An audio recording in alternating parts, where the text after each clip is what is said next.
Republican Senator Ron Johnson from Wisconsin is back with us. Senator, good morning to you. Good morning. Hope you're doing well. Thank you. You as well. So Senator Cassidy was the vote in question in this committee before sending it on to the full Senate. What was it, and have you spoken to him that assuaged his concerns about RFK Jr.? Well, I'll let Senator Kennedy talk about what concerns he had. From my standpoint, it's very good news. He voted yes and reported this out of committee onto the floor of the Senate. I think Bobby Kennedy is the right person at the right time. I don't agree with everything that Bobby Kennedy, all his views politically, but from a standpoint of his focus on chronic illness, understanding the root cause of chronic illness, I'm 100% supportive, and I look forward to working with him as Secretary of HHS. There are still questions about his uncomfortable questions, as he calls them, about vaccines. How confident are you, Senator, that he gets the votes necessary before the full Senate? And are there any outliers that worry you that his nomination won't go through?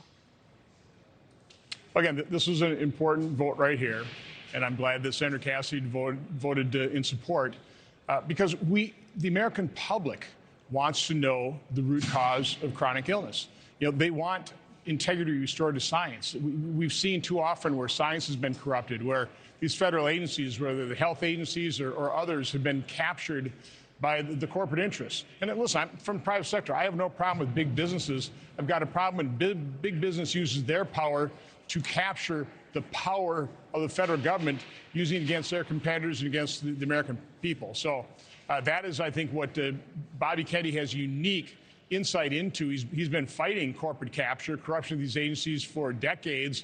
As he said during his hearings, he has a PhD in corporate capture, so he knows how to attack this problem. And it can be applied really across government. I mean, government is power. As Lord Acton told us, power corrupts. And so people figure out how to corrupt that power. We need to break that corruption.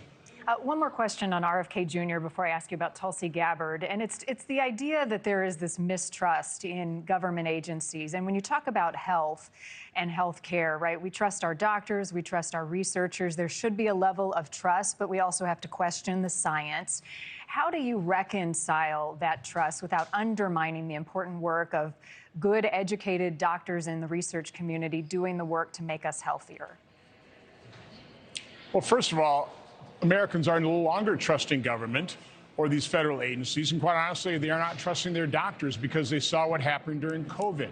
They didn't receive informed consent. They were lied to repeatedly by people like Anthony Fauci, Francis Collins, and others.